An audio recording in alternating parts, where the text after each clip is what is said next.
Mirad que nadie os engañe por medio de filosofías y huecas sutilezas, según las tradiciones de los hombres, porque el Señor nos dice, y estad siempre preparados para presentar defensa y que sean entendidos en los tiempos. No os conforméis a este siglo, sino transformaos por medio de la renovación de vuestro entendimiento, para que comprobéis cuál sea la voluntad de Dios, agradable y perfecta. Entendiendo los tiempos. Arte y cristianismo es el tema que estaremos tratando en su programa Entendiendo los tiempos. ¿Qué es el arte? ¿Hay un lugar legítimo para la apreciación del arte en la vida cristiana o solamente lo espiritual es lo que importa? Para contestar esas preguntas y muchas otras más, tenemos con nosotros a Luis Sena Carrasco y a Sugel Michelén Estefan. ¿Cómo están ustedes? Luis. Muy bien, gracias. Es bueno tenerte nuevamente por aquí con nosotros. Muchas gracias por Bienvenido. la invitación de nuevo. Sugel, ¿cómo estás? Bien, después de varios programas sin haber estado aquí, contento de volver de nuevo aquí al set. Qué bueno. A mí me gustaría que Luis nos respondiera a la pregunta, ¿qué es el arte? Bueno, es una pregunta complicada, pero en su manera simple. El arte es la armonía, producir belleza a través de elementos de la creación, producir armonía en sentido... Cuando estamos hablando de arte, ¿qué queremos decir? ¿Es solamente la pintura, arte, la música? ¿Qué más? ¿Qué abarca? Bueno, ese nombre, arte? Sí, en el sentido conocido están las bellas artes, que son las que conocemos, arquitectura, pintura, escultura, música, danza. Están también las artes liberales, donde entra literatura, oratoria, etcétera. Pero yo creo que en realidad toda actividad humana, en su máximo exponente, llega a convertirse en un arte.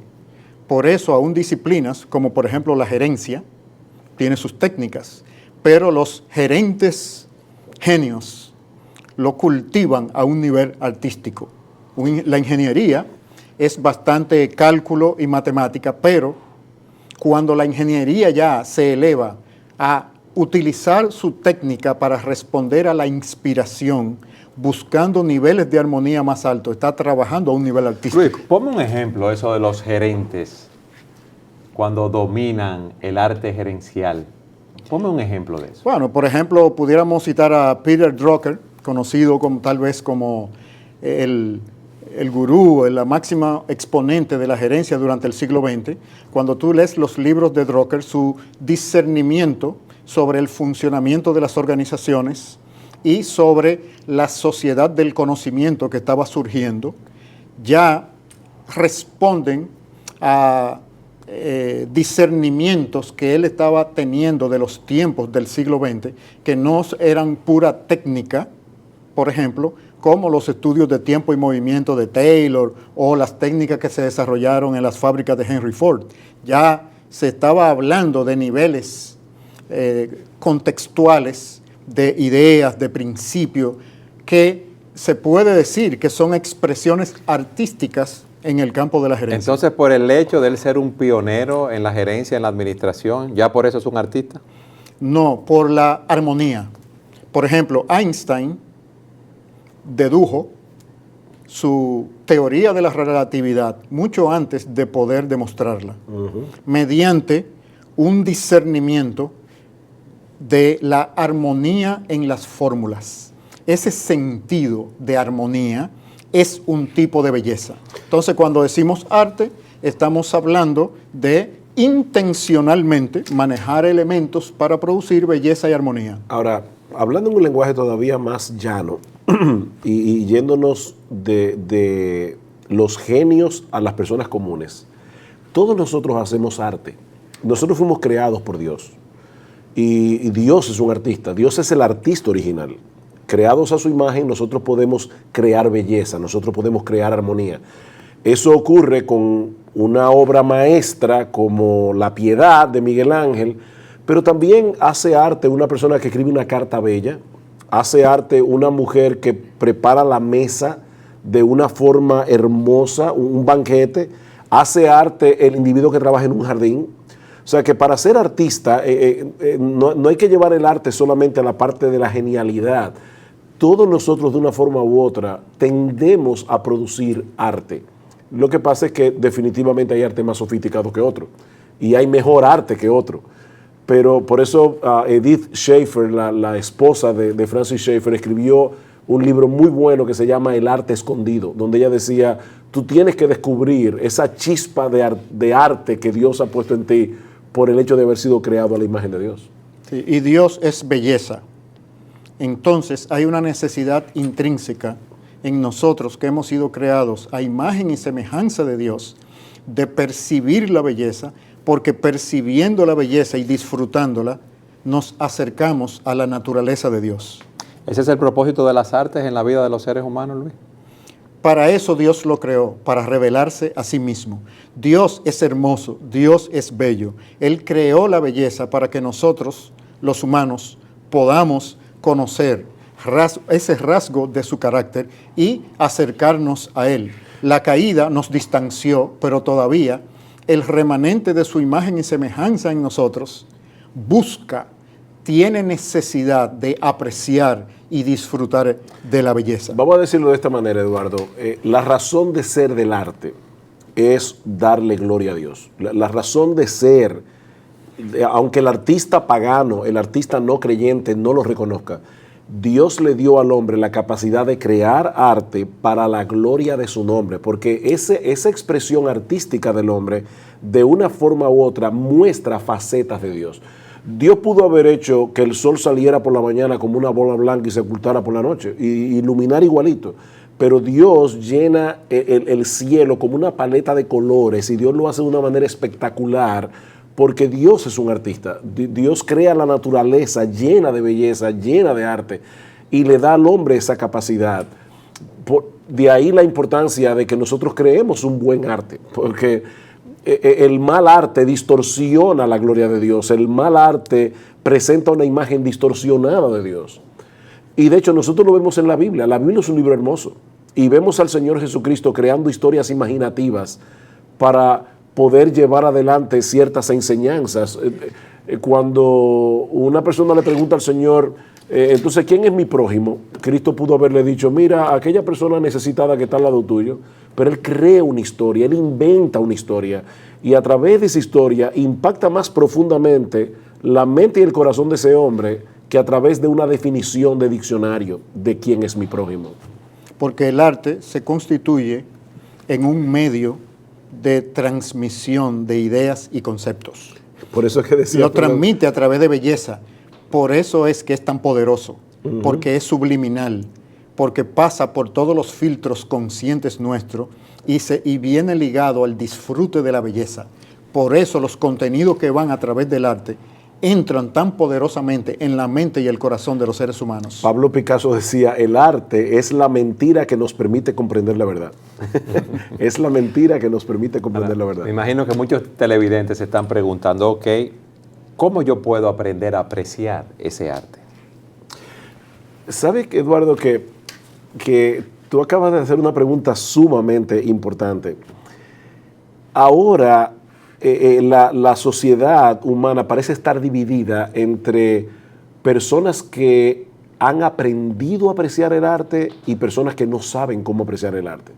Pero la realidad es que a ti no tienen que enseñarte cómo apreciar la belleza. Tú vas al Cañón del Colorado, tú ves un atardecer y yo no tengo que enseñarte por qué eso es hermoso y por qué causa un impacto en ti.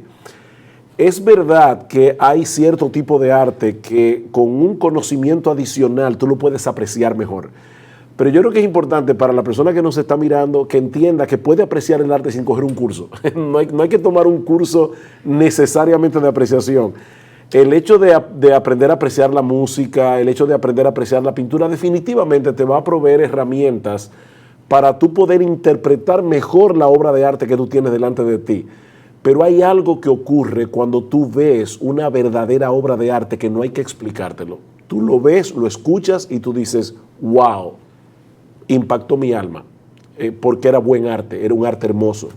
Sí, son los niveles. Ahí habría que hablar de los niveles, porque el artista, a través de su técnica, plasma un sentimiento, una emoción.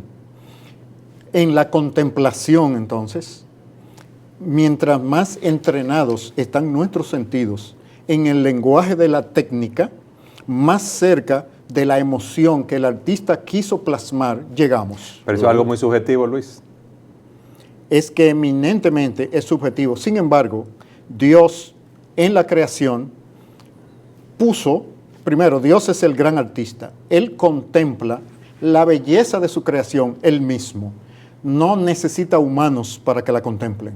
Si todos los humanos se quedaran ciegos o sordos, todavía la belleza existiría y Dios sigue contemplando al mismo tiempo. Dios se deleita en la belleza que Él ha puesto. Entonces, siguiéndolo a Él ha puesto, vamos a decir, leyes que rigen la estética y la belleza.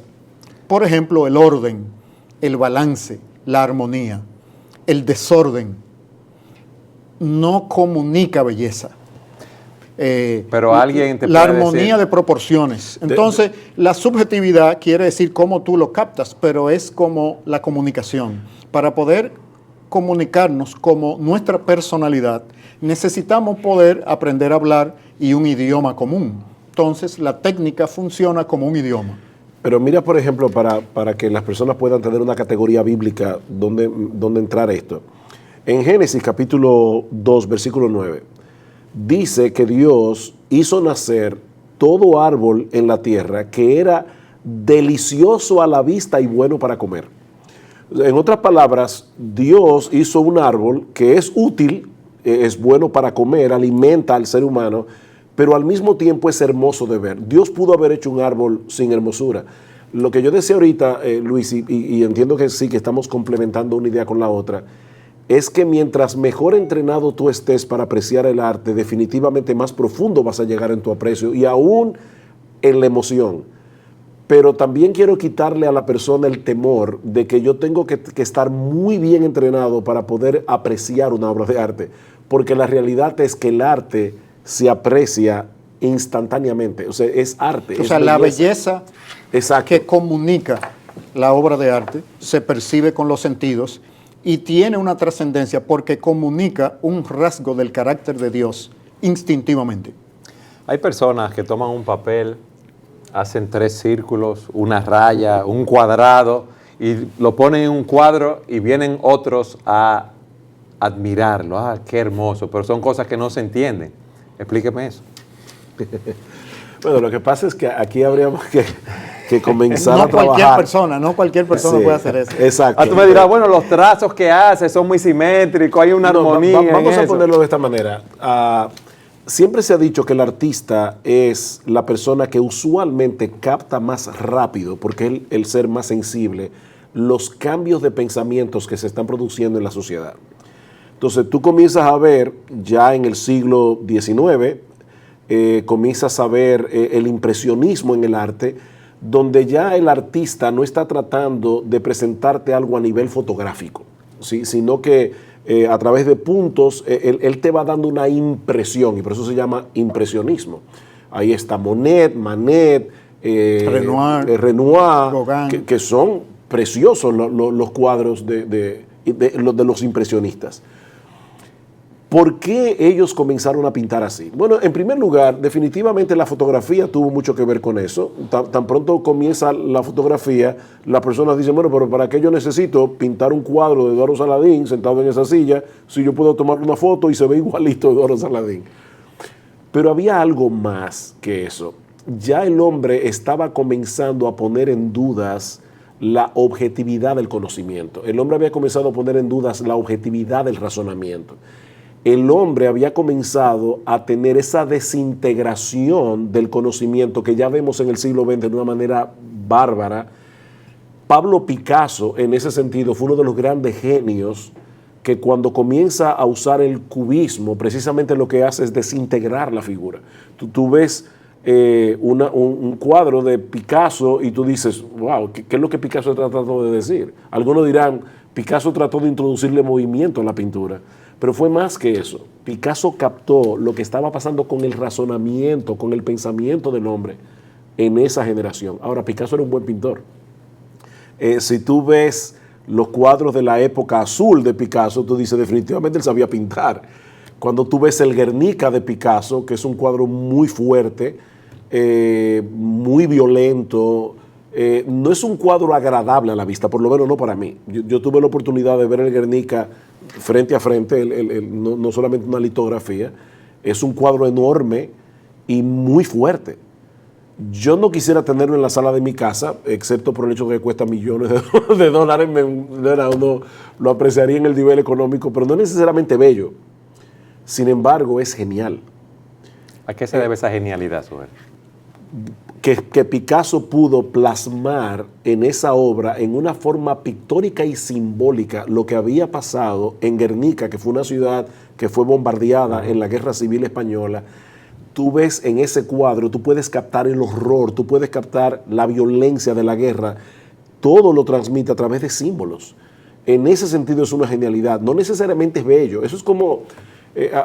muchas veces se ha atribuido la belleza al arte, y hay arte que no necesariamente es hermoso, en el sentido literal de la palabra. Por ejemplo, hay poemas de García Lorca que lo que expresan, como el famoso llanto a Ignacio Sánchez Mejía, que fue un torero que fue corneado y era amigo de Lorca, y Lorca estaba allí.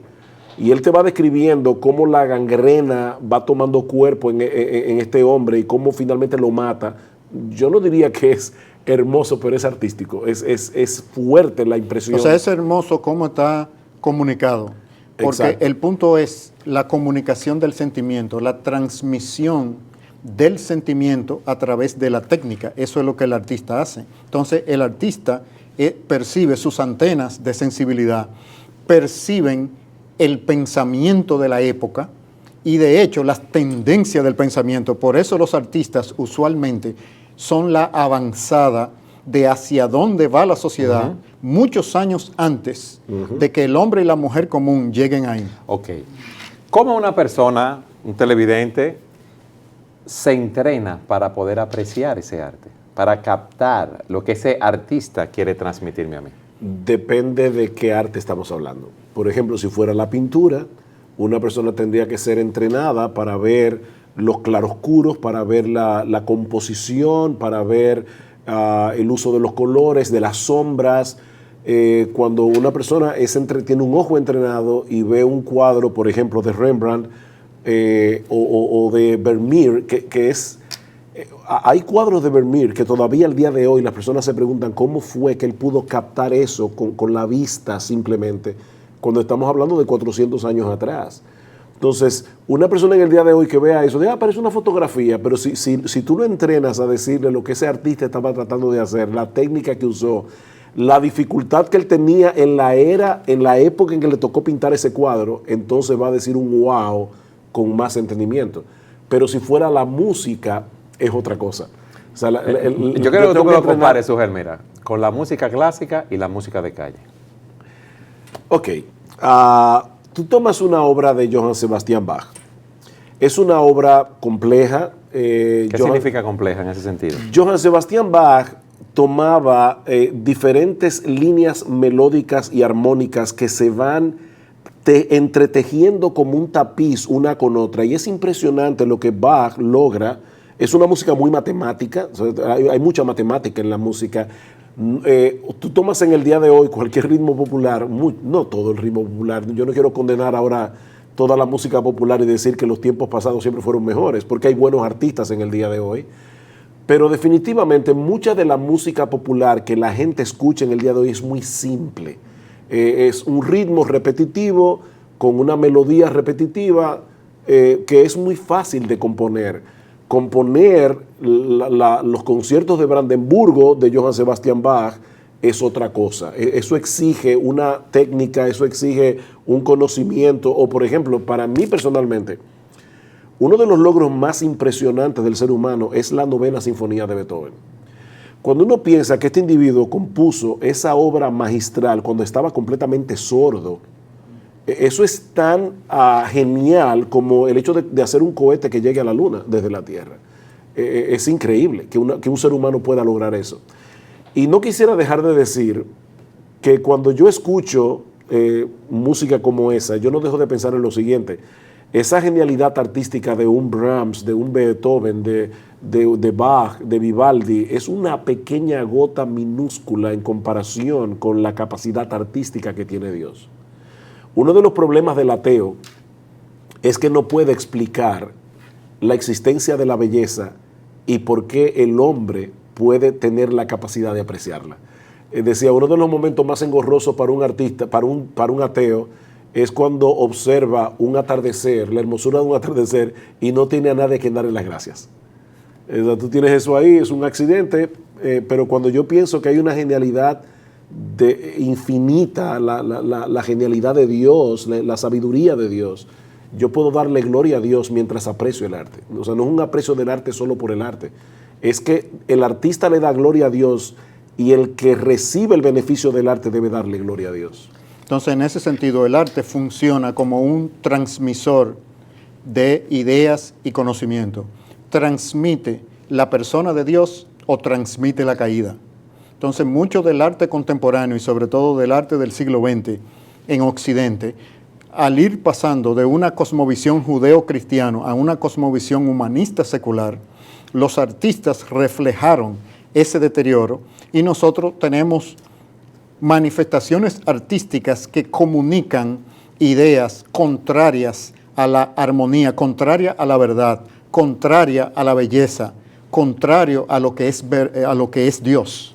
Y por eso mueven las voluntades de las masas, porque los artistas en la escala del funcionamiento de la sociedad funcionan como los receptores de las nuevas ideas, comienzan a hacer composiciones en base a esas ideas, preparando el camino para la absorción de esas ideas por la gente común y corriente.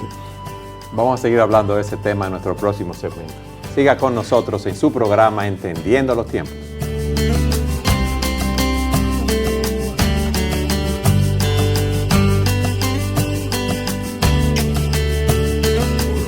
Luis, en el segmento anterior tú nos decías que el arte puede transmitir la gloria de Dios o puede transmitir la caída. Sí. Abúndanos sobre eso. Bueno, el arte, es decir, la producción de belleza y armonía a través de técnicas, esas comunica ideas. Esas ideas pueden reflejar el orden de la creación, pueden reflejar el desorden y el sufrimiento de la caída, o pueden reflejar la gloria de la redención en el Señor Jesucristo. El arte en ese sentido es un instrumento neutral, pero comunica la manera de pensar y los sentimientos del artista. ¿Dónde yo veo eso de la creación, la caída y la redención? Bueno, se ve en las mismas escrituras. O sea, que tengo que ir a la Biblia.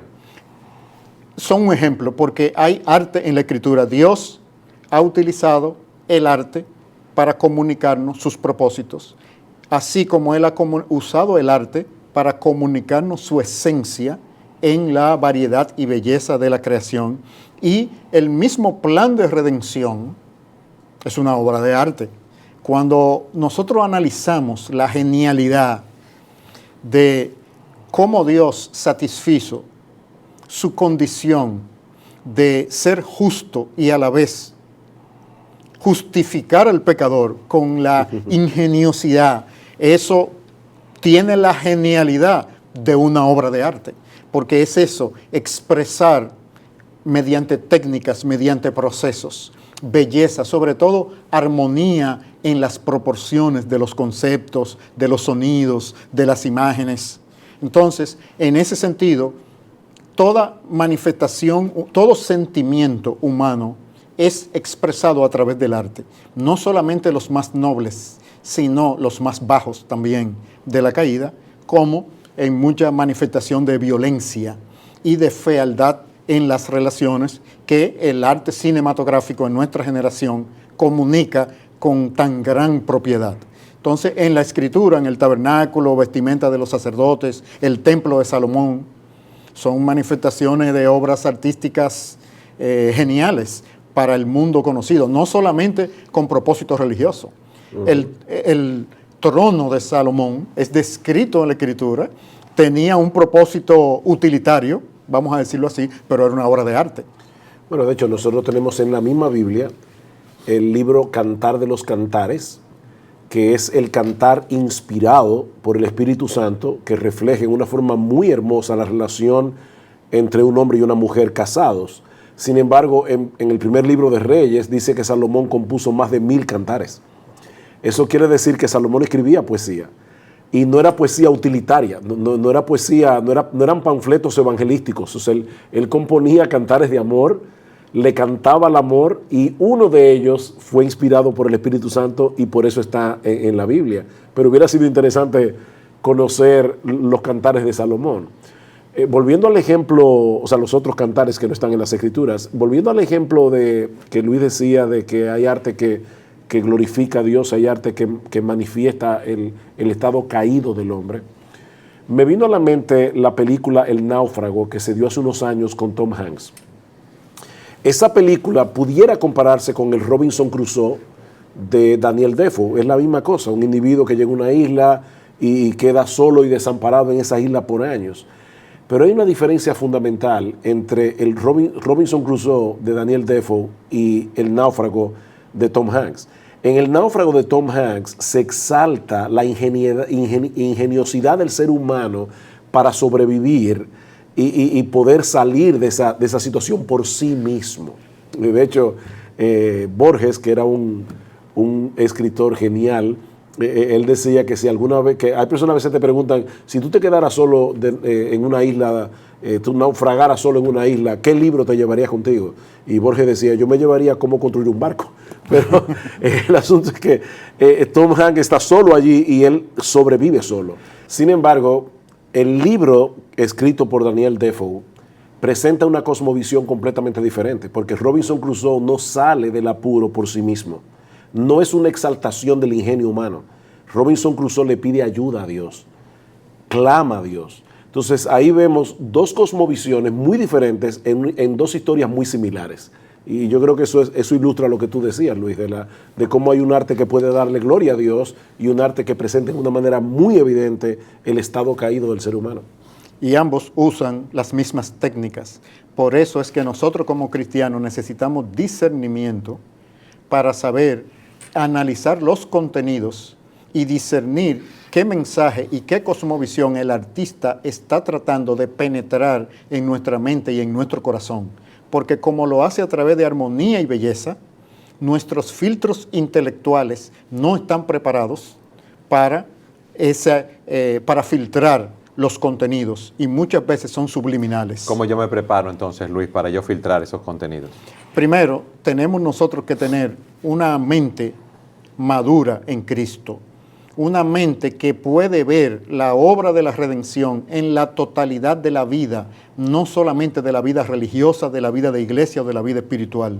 Como Jesucristo es el Señor de la vida completa, Él es el Redentor de la vida completa, la verdad aplica a la vida completa. Necesitamos aplicar la Escritura, que son los espejuelos, como decía Calvino, para leer el libro de la creación.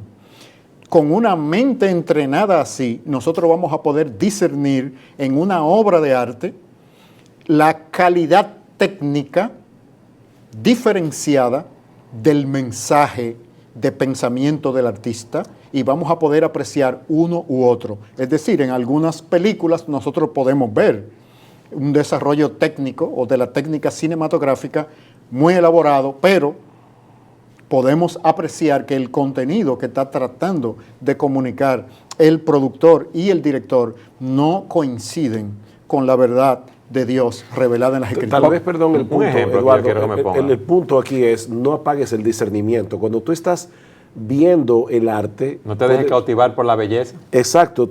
Tú te puedes dejar cautivar, pero nunca apagues tu cerebro, nunca apagues tu discernimiento. Yo tengo que usar las categorías bíblicas para evaluar todo lo que yo veo, todo lo que yo escucho.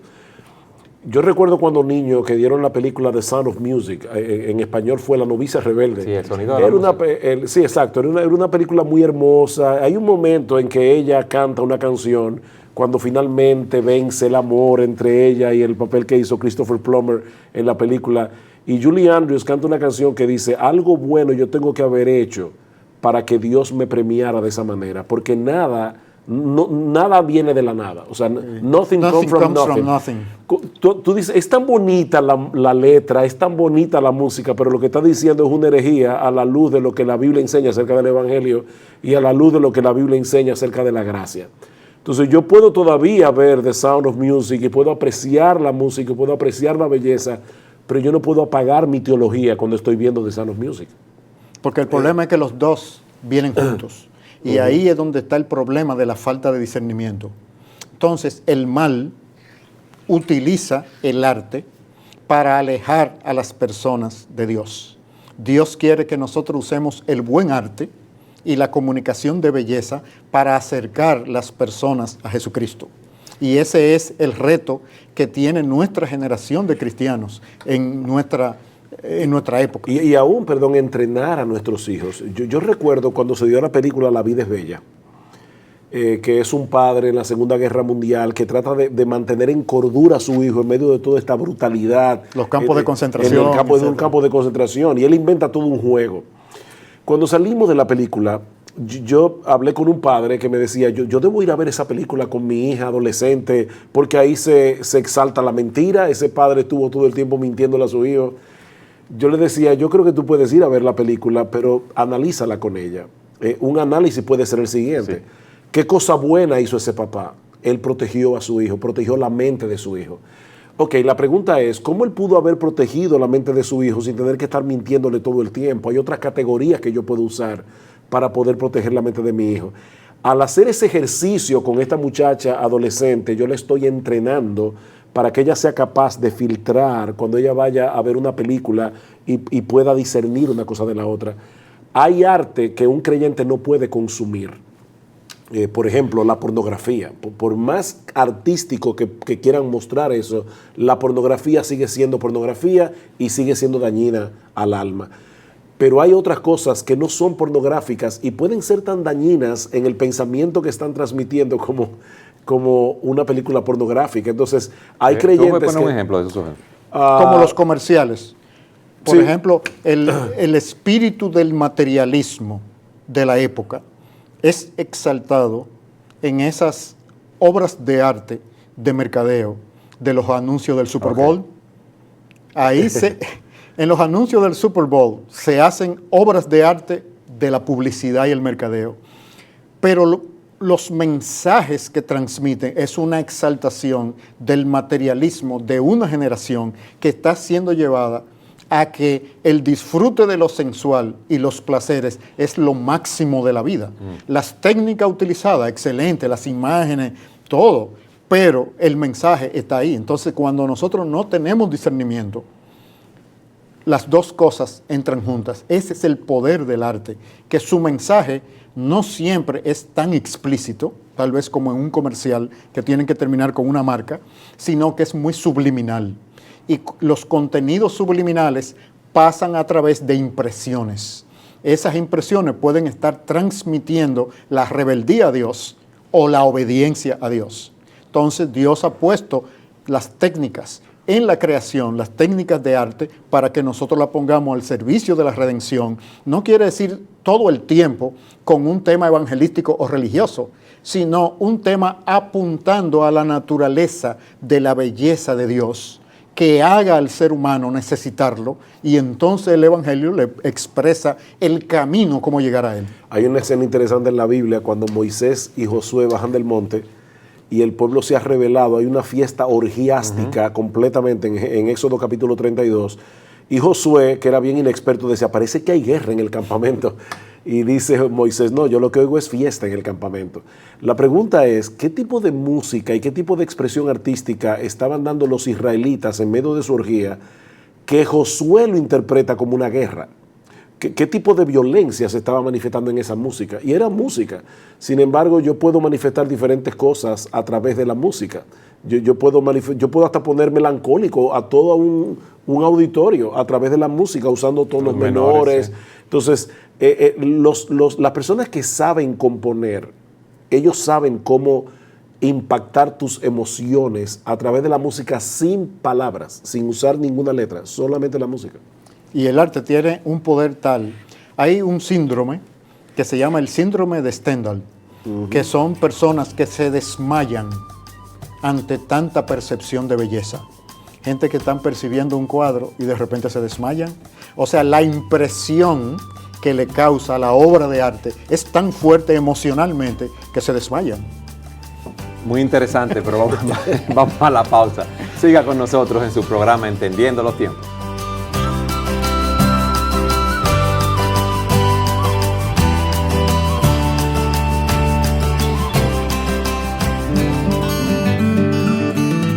Y ahora, los recomendados.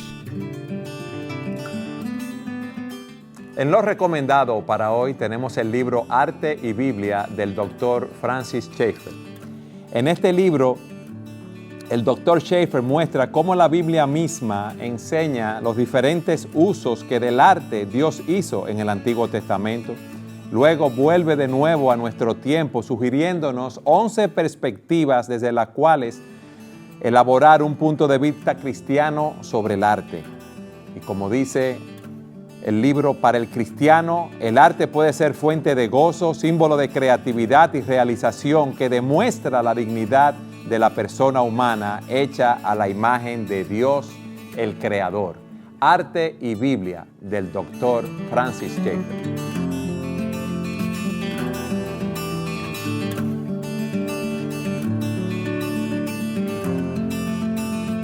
Al inicio del programa nosotros decíamos si había un lugar legítimo para la apreciación del arte en la vida cristiana o solo importa lo espiritual, porque muchos cristianos dicen, no, eso de arte, no me hablen de eso, a mí solamente denme Biblia.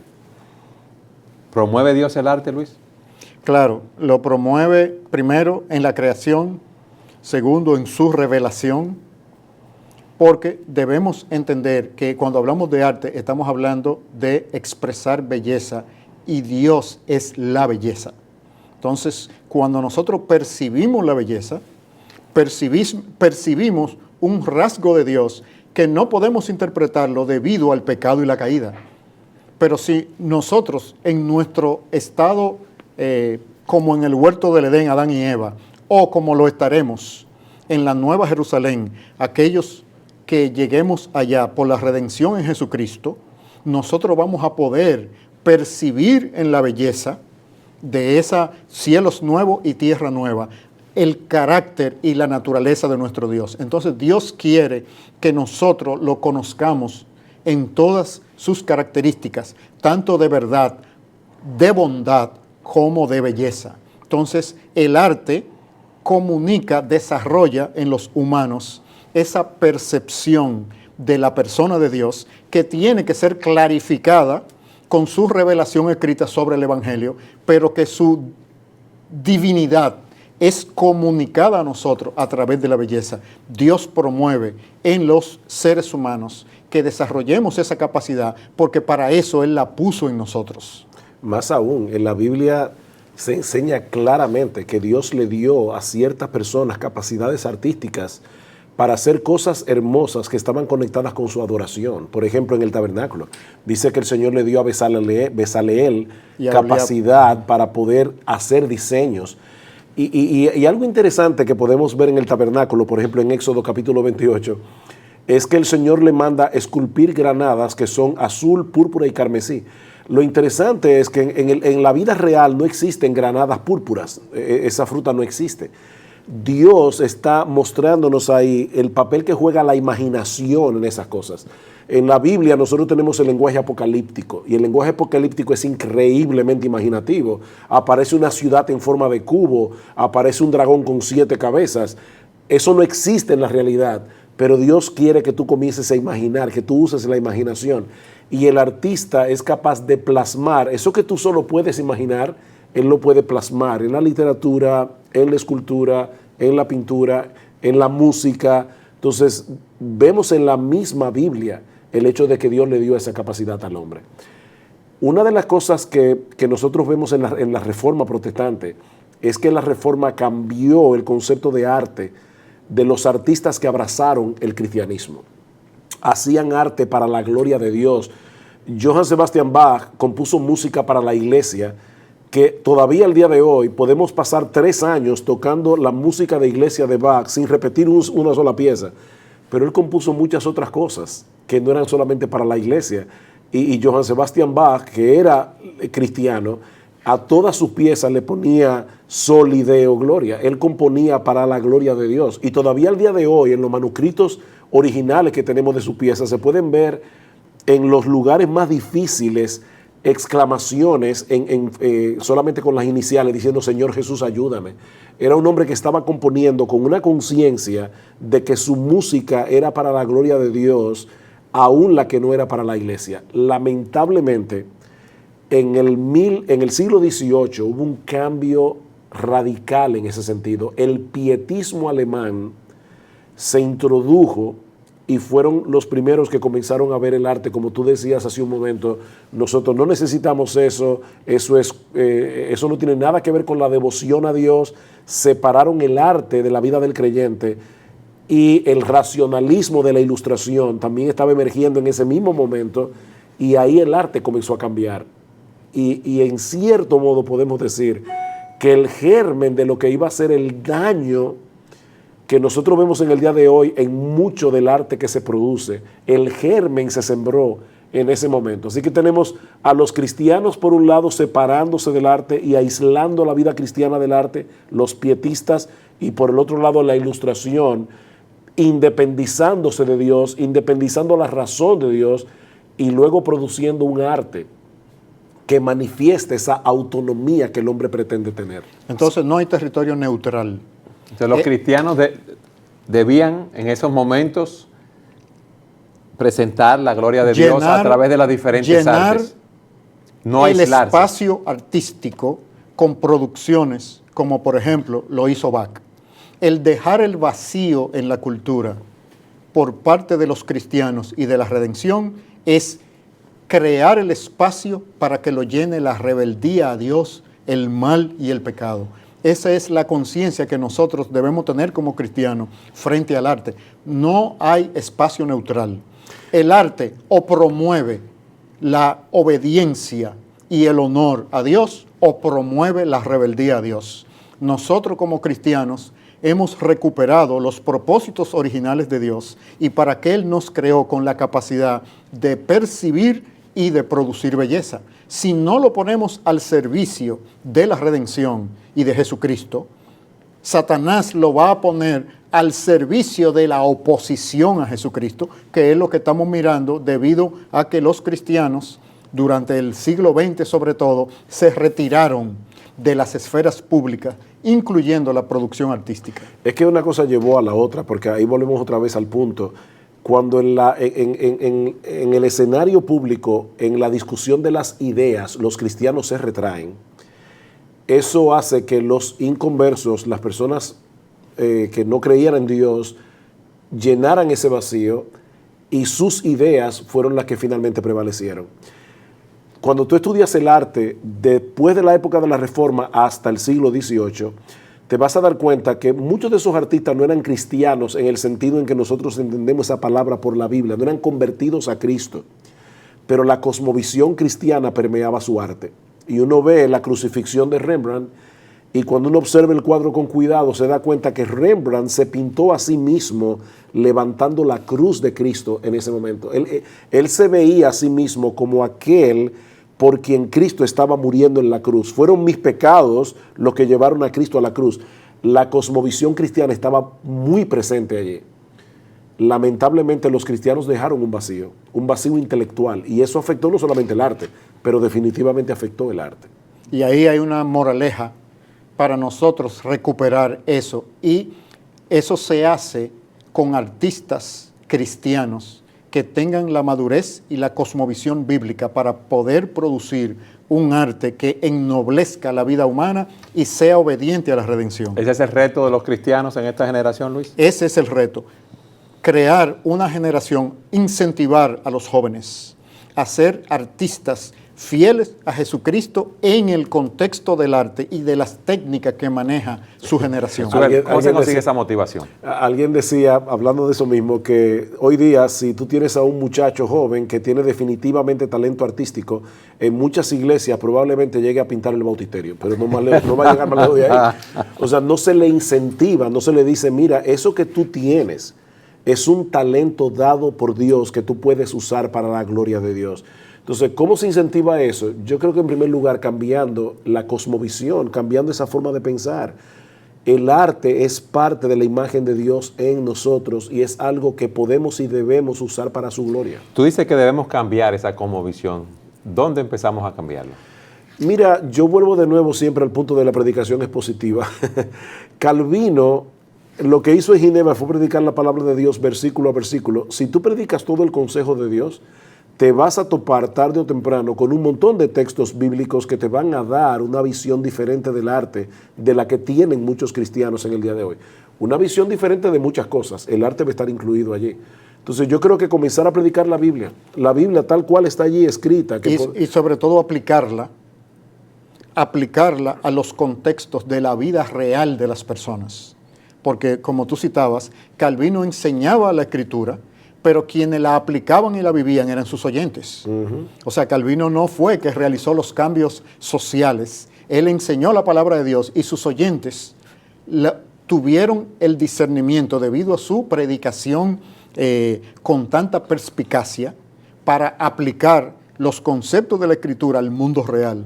Hoy en día tenemos mucha exposición de las Escrituras, pero muy poca aplicación de las Escrituras. Entonces, los cristianos en el mercado, en la esfera de la sociedad, muchas veces no saben cómo conectar lo que han oído de la predicación a las realidades en que tienen que aplicarla. Eso requiere de un ejercicio del oyente de meditación. O sea, es tomar la palabra y meditarla y discernirla para que el Espíritu Santo te guíe a aplicarla. El arte no debe ser utilitario. Debo aclarar eso de antemano. El arte, como dice este libro de Hans Ruckmaker, el arte no necesita justificación. Y es un libro muy bueno. Pero definitivamente el arte puede tener lugar aún en la obra de la iglesia. Cuando Isaac Watts iba a la iglesia siendo un jovencito, le decía a su papá, yo encuentro muy poca calidad poética y artística en lo que se está cantando aquí. Y el papá le lanzó un reto. Bueno, comienza a escribir tú. Muchos de los himnos que nosotros cantamos en el día de hoy los compuso Isaac Watts.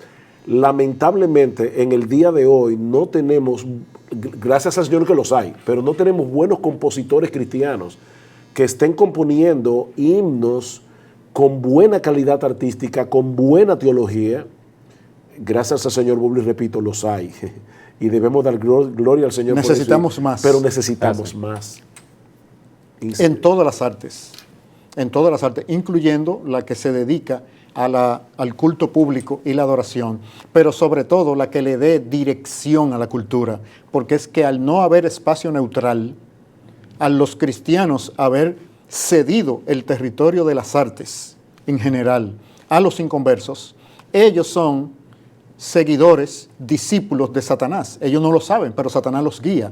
¿A qué? A oponerse a todos los propósitos de Dios. Entonces nosotros debemos recordar que las artes es parte del territorio de la lucha cósmica entre Jesucristo y Satanás. Si los seguidores de Jesucristo dejamos el espacio vacío, va a ser llenado como los líquidos en un envase. Entonces por eso el cristianismo tiene que presentar oposición y freno al mal en las estructuras de la sociedad que Dios ha creado para que se manifieste el señorío de Jesucristo. Jesucristo es Señor del arte, pero eso debe ser reclamado por sus seguidores.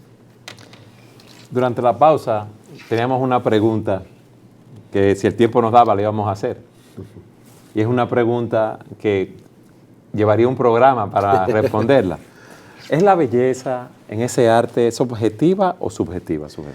Mira, definitivamente la apreciación del arte es subjetivo. Yo puedo percibir una obra de arte de una manera y tú de otra. Exactamente. A mí me puede causar una impresión y a ti una impresión completamente diferente. Y a ti te puede gustar y a mí no. Eso es una realidad. Como decía Luis, tú te puedes desmayar y a mí no me puede gustar. Exactamente. Sin embargo, yo creo que la estética, si ya hablando del concepto de estética, yo creo que no es relativa, yo creo que es absoluta. Y lo creo por lo siguiente: Dios creó la estética, Dios creó la belleza y Dios creó la capacidad en el hombre para disfrutarla. Dice el salmista: una cosa he demandado a Jehová, Salmo 27:4, esta buscaré, que esté yo en la casa de Jehová todos los días de mi vida para contemplar la hermosura de Jehová y para inquirir en su templo. Para muchas personas Dios es grotesco, ellos quieren estar lo más lejos posible de Dios, ellos no quieren nada con Dios, pero el salmista decía: Dios es hermoso. ¿En qué sentido Dios es hermoso? En la armonía de sus atributos, en la genialidad de su sabiduría. Dios es hermoso, en su justicia, santidad. Dios es hermoso, independientemente de que el hombre no lo capte. Y Él creó la belleza y Él creó la capacidad de captar la belleza. Cuando las personas dicen la belleza es relativa, tenemos que llegar a la conclusión de que nadie tiene mal gusto.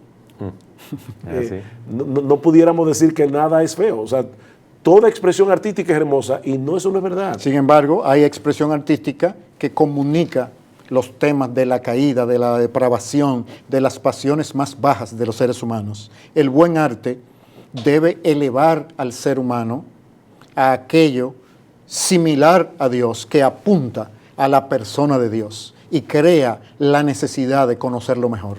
Luis, yo quiero que para concluir el programa tú des una exhortación a los cristianos con esa idea de reclamar nosotros todas esas expresiones del arte. Sí, como en todos los aspectos de la cultura, las personas que son líderes en esos campos guían al resto. Nosotros necesitamos artistas cristianos que no se asusten, que cultiven las técnicas y cultiven la inspiración a un nivel que se constituyan guías en sus campos artísticos, sea música, pintura, cinematografía. ¿Por qué? Porque son pocas las personas en realidad que le dan dirección a la cultura. Son los líderes en esos campos profesionales. Un productor cinematográfico exitoso por su calidad tiene una influencia en todo el mundo del cine. Y si promueve los valores y las ideas del reino de Dios, no de una manera explícita, sino implícita, va a ser seguido por las masas. Entonces necesitamos creyentes en todas las esferas de las artes y en todas las esferas de la sociedad que lo practiquen y tengan una dedicación a Dios tal que Dios los eleve a posiciones de autoridad en esas esferas y ellos marquen la dirección de la cultura, apartándola de la fealdad hacia la belleza. Si Dios te ha dado esos dones y talentos, es bueno que lo utilices para su gloria. Luis, gracias por haber estado con nosotros. Un y a placer ustedes siempre. también, gracias por haber estado en su programa Entendiendo los Tiempos.